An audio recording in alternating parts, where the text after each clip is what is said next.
Bismillahirrahmanirrahim and Assalamu alaikum students. Welcome to the online class session of the course Advances in Bioinformatics BIOT 703 offered in the semester Spring 26 for the program MPhil in Biotechnology offered in Department of Biotechnology, Mirpur University of Science and Technology. In the last class, we discussed about some basic concepts of bioinformatics and what else we focused more, that was the applications of bioinformatics in research. ठीक है. So we started browsing the keywords on internet, on search engines, and checked which results were appearing, and then हमने उन results को discuss किया कि किस तरीके से बायोइन्फॉर्मेटिक्स पे हम डिफरेंट डिसिप्लिन्स में रिसर्च परफॉर्म कर सकते हैं, क्योंकि मकसद हमारा इन कोर्सेज़ का, जो आप बी एस पे पढ़ एम फिल में पढ़ रहे हैं, इन तमाम फील्ड्स के जो रिसर्च एस्पेक्ट्स हैं उनसे आपको इंट्रोड्यूस करवाना, सो दैट जब आप इनको अपनी एमफिल की रिसर्च को डिज़ाइन करने जाएं इंशाल्लाह at the end of this semester, तो उस वक्त जो साइनॉप्सिस आप बनाए वो इस तरह के हो कि आप उसको इंटरडिसिप्लिनरी रिसर्च बना सकें। उसमें आप इंजाइमोलॉजी का पार्ट रखें, रिकॉम्बिनेंट डीएनए का रखें, इम्यूनोलॉजी का रखें, बायोइन्फॉर्मेटिक्स का रखें, स्टेम सेल का रखें, और कौन सा आ गया आपके पास, जीनोमिक्स का हो, plant tissue culture and etcetera. एक जितना आपकी रिसर्च ब्लेंडिंग पर्सपेक्टिव में बनेगी उतनी उसकी वर्थ ज़्यादा होती है। सो हर फील्ड का हमें जानना ये ज़रूरी होता है कि किस तरीके से वो बाकी साइंसों के अलावा हमारे पास ये फील्ड मर्ज़ वजूद में आई। मिसाल के तौर पर जेनेटिक्स की हम बात करते हैं तो हमारे लिए हिस्ट्री में जो मेंडल्स के एक्सपेरिमेंट्स थे वो पायनियरिंग है।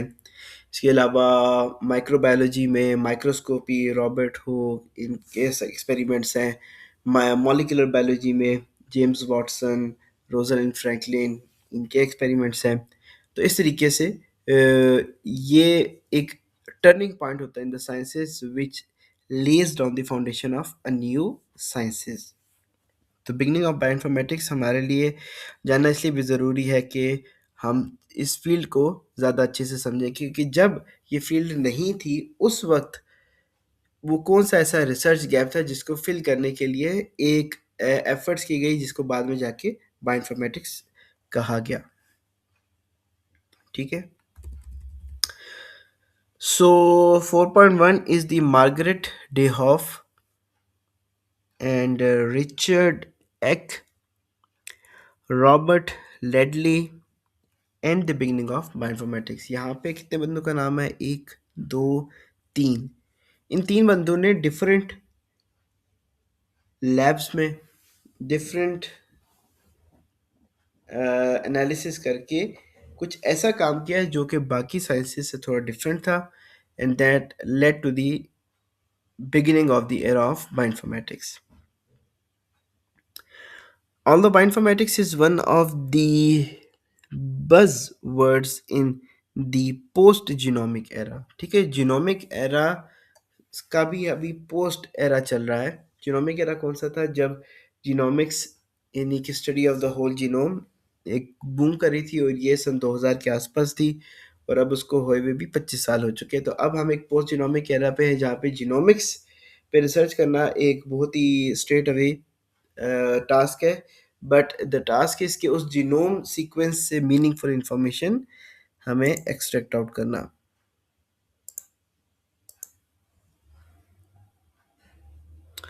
Still, we have only 5 students.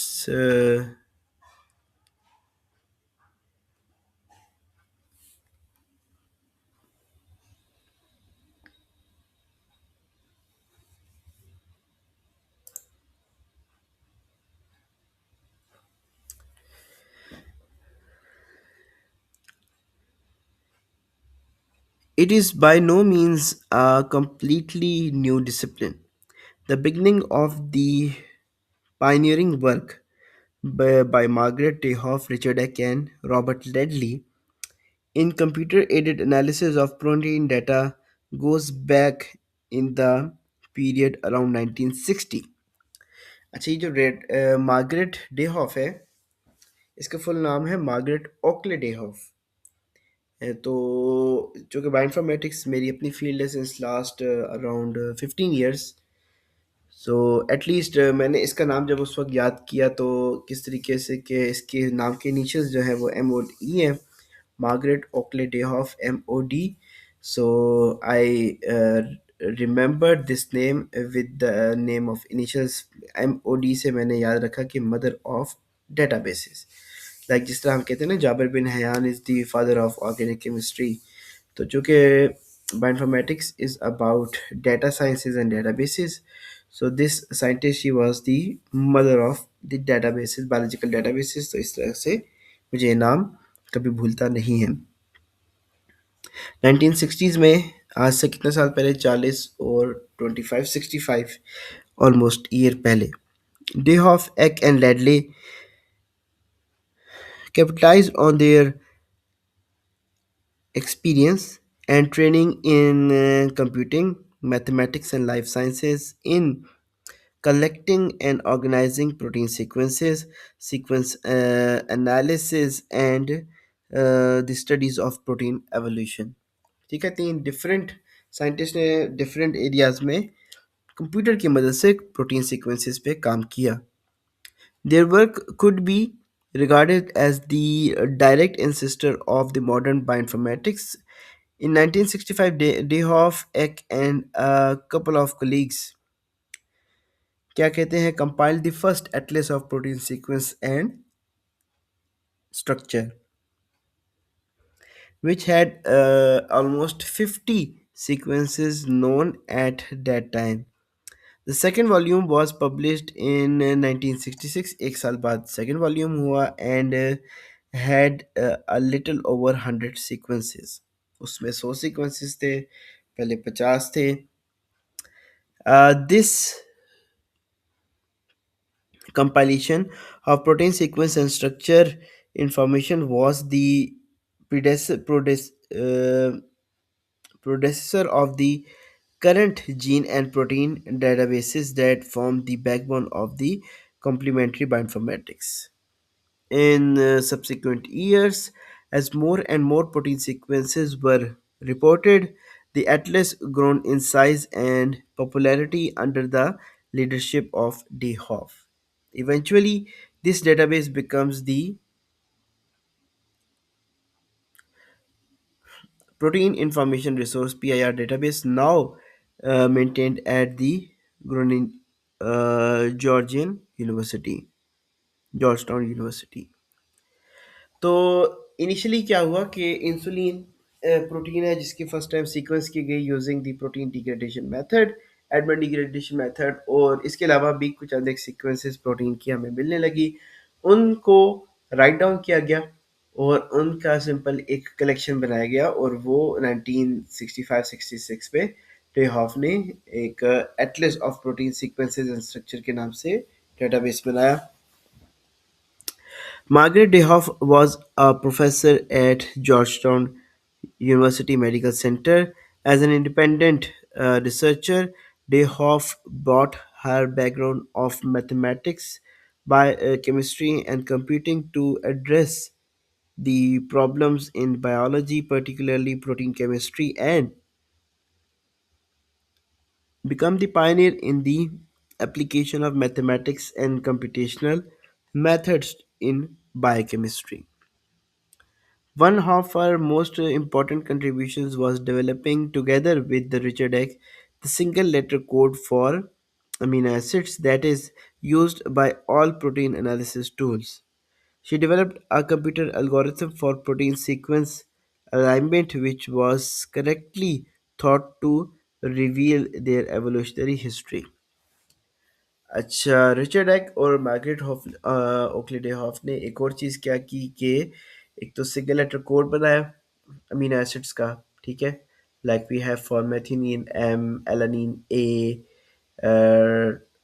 थ्रियोनीन T, ठीक है, काफ़ी सारे अमीनो एसिड के लेटर उन्हीं के फर्स्ट लेटर से स्टार्ट होते हैं, but there are also amino acids जहाँ पे डिफरेंस है, like tryptophan W, tyrosine Y, phenylalanine F, and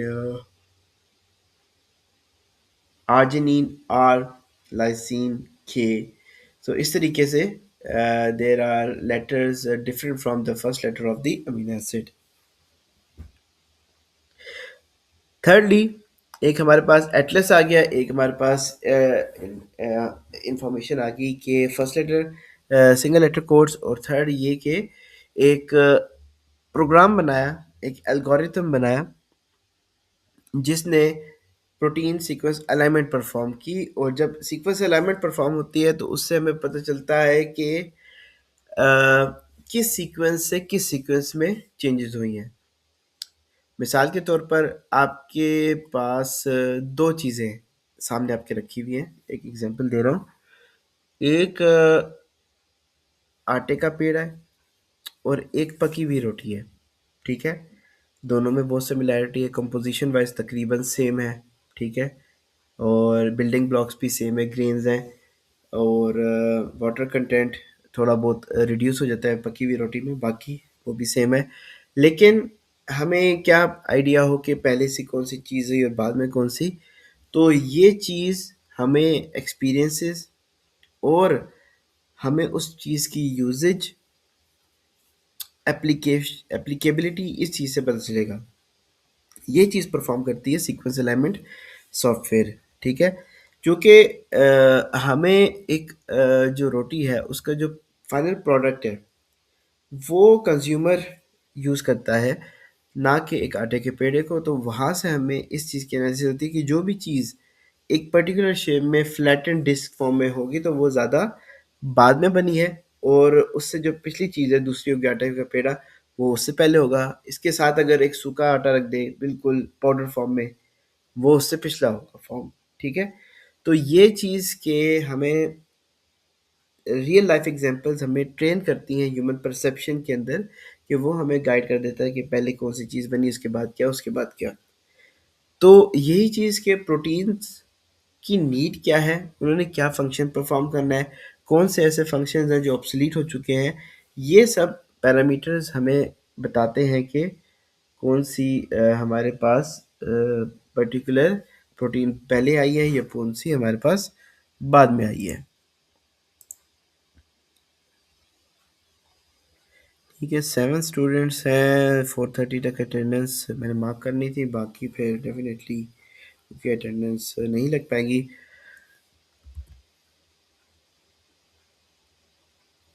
class तकरीबन हम कोशिश करेंगे कि 5 बजे तक करीब करीब जारी रहे।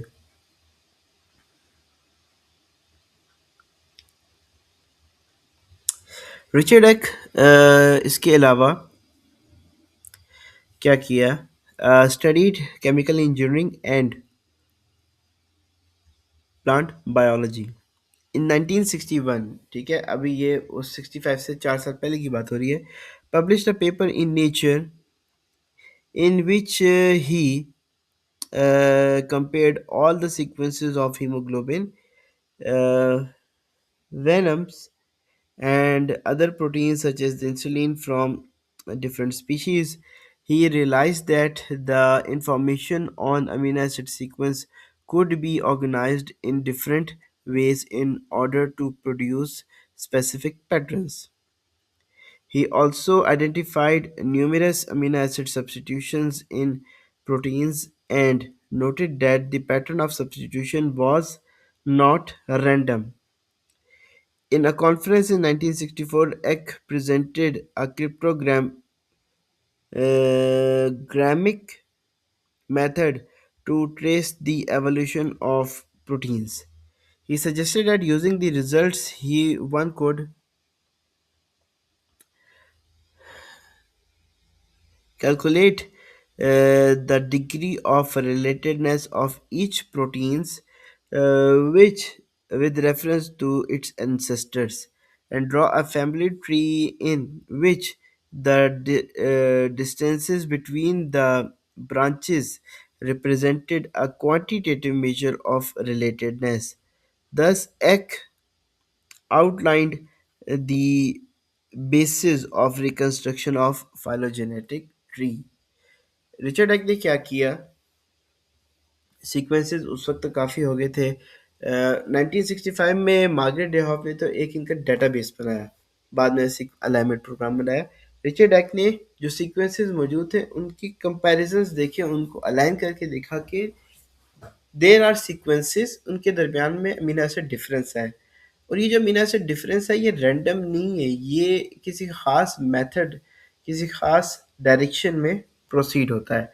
और चंद एक अमीनो एसिड्स हैं विद इन दी प्रोटीन जो कि म्यूटेट हो रहे हैं, बाकी सब कंसिस्टेंट है। मिसाल के तौर पर DNA polymerase in different bacterias, उनमें majority of the amino acids conserved होंगे, बट चंद एक ऐसे अमीनो एसिड होंगे जो म्यूटेट होंगे। अब अगेन इसकी मिसाल वही मेरे जहन में आटे से आ रही है कि एक पाउडर्ड आटा है, ठीक है, या उससे भी पीछे ले लें कि गंदम जो है, गंदम के बीज है, फिर वो क्रश्ड होके पाउडर्ड आटा है, उसके बाद आटा जो है वो गूंदा हुआ है, उसके बाद पेड़े बने हुए हैं, उसके बाद एक हमारे पास डिफरेंट टाइप्स ऑफ रोटी बनी है। खमीरी नान हो गया, चपाती हो गई, कुलचा हो गया, ठीक है, मेरे ख्याल से आपको इससे अच्छी से मिसाल समझ आएगी। तो ये अब हमारे पास डिफरेंट एंटिटीज होगी जिनका स्टार्टिंग से एंड तक जो केमिकल कंपोजिशन है वो एक जैसी है। अब इनके दरमियान में अगर मैं आपसे पूछूंगा कि ये तमाम एंटिटीज़ हैं, आप ड्रॉ करें एक डिस्टेंस ट्री और उसमें इन चीज़ों को प्लेस करें, तो मे बी गंदम से लेके जो पाउडर चीज़ है उसका डिस्टेंस ज़्यादा हो, फिर पाउडर से जो गूंदा हुआ आटा है उसका डिस्टेंस कम हो, गूंदे हुए आटे से जो पेड़ा बनाता है उसका डिस्टेंस और कम होगा। और ये जो हमारे पास 3 4 5 डिफरेंट किस्म की रोटी हैं, इनका तो डिस्टेंस आपस में difference in terms of shape या इस तरीके से चेंज है, बाकी कंपोजिशन वाइज एक जैसी है, तो इनका और डिस्टेंस कम हो गया। तो यही चीज़ें कि प्रोटीन्स जो हैं these are functional units of the cell, इन्होंने एक चीज़ परफॉर्म करनी है, इनकी एक फिजिकल एग्जिस्टेंस है, इनका शेप है, इनका साइज़ है, इनका चार्ज है, इनकी पोलैरिटी होती है, इनकी अपनी एक पॉपुलेशन है विद इन द सेल। तो ये सब चीज़ें हमारे पास डिटरमाइंस के उनकी एक फिजिकल एग्जिस्टेंस को हम कंपैरिजन कर सकते हैं विद अदर प्रोटीन एंटिटीज़। तो ये जो कंपैरिजन है ये हमें कहाँ से मिलता है, उन्हीं में मौजूद जो अमीनो एसिड हैं उनकी एग्जिस्टेंस से। तो कहीं ना कहीं वो चीज़ सिमिलर होगी, कहीं ना कहीं वो डिफरेंट होगी। ये चीज़ें लेट डाउन करती हैं प्रोटीन के एवोल्यूशनरी स्टडी करने में। अब रिचर्ड एक ने ये सब किया और वहाँ से हमें फाइंड आउट हुआ कि प्रोटीन्स आपस में लिंक्ड भी होती हैं, रिलेटेड भी होती हैं, डिफरेंट भी होती हैं, ठीक है। So by DNA polymerase from bacteria and DNA polymerase from a protoctist, DNA polymerase from a plant, यकीनन इनके अंदर सिमिलरिटी एग्जिस्ट करती है in their amino acids, but difference भी है। जो डिफरेंस है that determines the need of the function which is essential in plants but not in the bacteria and vice versa। तो ये चीज़ हमें तमाम की तमाम जो चीज़ें हैं that are hidden, that are in the form of cryptographic message in protein sequence language। Robert Ledley, the third scientist who studied the theoretical physics and chemistry, क्या इसने क्या किया कि envisioned an important application of computers to sequence analysis। He suggested that after the polypeptide chain is cut into many overlapping fragments whose sequences could be determined by peptide sequencing, the fragment reassembly of partial sequences to obtain the full sequence could be done using the computers. Thus, Ledley suggested that computers could assist biochemists in their efforts to determine protein sequences. He invited Dayhoff to join the staff of National Bureau of Standards later the National Institute of Standards and Technology, or the NIST in 1962, to continue investigating the question. Dayhoff and Ledley wrote for trend programs that could direct the assembly of peptide sequences in the right order in less than 5 minutes. अब क्या हुआ? Richard Ledley, क्या नाम है, Robert Ledley, इसने क्या किया कि इसने प्रोटीन सीक्वेंसिंग को क्वाइन किया। कैसे? हमारे पास सेल में प्रोटीन्स है, और प्रोटीन अपने नेटिव फॉर्म में है, मतलब एक ग्लोबुलर स्ट्रक्चर है, पेप्टाइड बॉन्ड जॉइंड है, 200 300 400 अमीनो एसिड की है। तो हमें उस एक ग्लोबुलर फॉर्म में जो प्रोटीन है उसमें उस प्रोटीन के सीक्वेंस को जानने में हमें डेफिनेटली एक दुश्वारी होगी। तो we need to open that structure. एक समझ लें कि हमारे पास एक ड्रॉअर है जिस पे चीज़ें हैं, और पूछा जाता है कि इसमें कौन सी चीज़ें हैं, तो डेफिनेटली आप ड्रॉअर ऊपर को ओपन करेंगे, उसकी जो मौजूद चीज़ें हैं उनको सेपरेट आउट करेंगे, एंड देन आप वी कैन आइडेंटिफाई कि इसमें क्या क्या चीज़ें हैं। सेकेंडली, एक आपके पास बिल्कुल टेंगल्ड वूल का थ्रेड है, और आपको बोला जाता है कि आप इसका बिल्कुल स्टार्टिंग पॉइंट निकालें। तो वहाँ पे इस चीज़ को, क्योंकि वो काफ़ी बरीड इनसाइड है, तो फाइंड आउट करना मुश्किल है। तो अगर ये बिल्कुल एक सीरियस टास्क है, तो आप क्या करेंगे कि उसको टेंगल्ड जो वूल है उसको आप ओपन करेंगे, और ओपन करने के बाद आप उस पर फाइंड आउट करेंगे कि वो चीज़ किधर से आ रही है।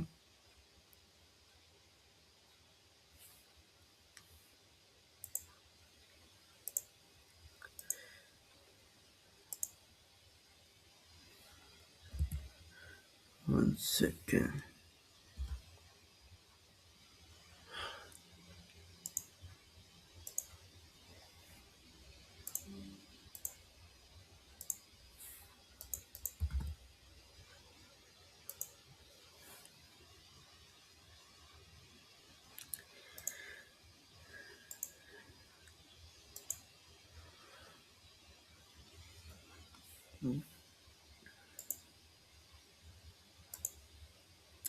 तो ये प्रोटीन के हवाले से कैसे होगा? प्रोटीन को हमने थ्री डायमेंशनल स्ट्रक्चर से टू डायमेंशनल में लाना है, टू डायमेंशनल से वन डायमेंशनल में उसको लीनियर पॉलीपेप्टाइड फॉर्म में लाना है।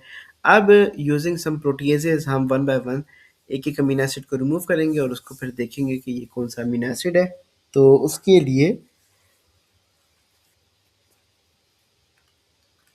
लिए हमारे पास एक सीरीज ऑफ अमीनो एसिड की सीक्वेंस आ जाएगी। अब प्रोटीन को जो हमने प्रोटीज से डिग्रेड किया, उस पर हमारे पास डिफरेंट फ्रेगमेंट्स बने हैं। उन फ्रेगमेंट्स को वापस से जोड़ना, यहाँ पे प्रोट्रॉन एक कंप्यूटर लैंग्वेज है, तो उसकी मदद से इन्होंने 1960s में प्रोटीन सीक्वेंसेस को आपस में कंपैरिजन करना स्टार्ट किया।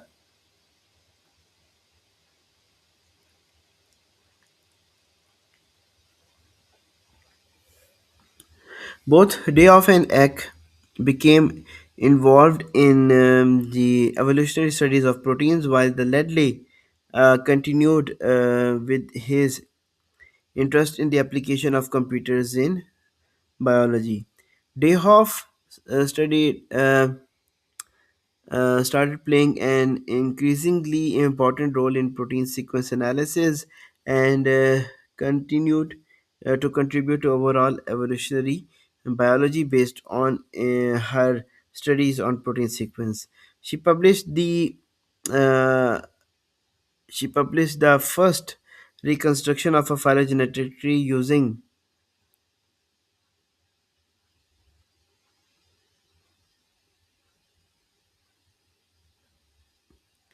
a maximum parsimony method discussed in later on. She also developed the first amino acid substitution matrix for studying the protein evolution called the PAM matrix. PAM stands for point accepted mutation, also referred to as percent accepted mutation. असल में इसका जो नाम था वो था accepted point mutations। तो इसको भी हम आगे चल के इन डिटेल पढ़ेंगे कि स्कोरिंग मैट्रिक्स क्या है, पैम क्या है, ब्लॉसम क्या है, और मैक्सिमम पार्सिमनी मेथड क्या चीज़ है?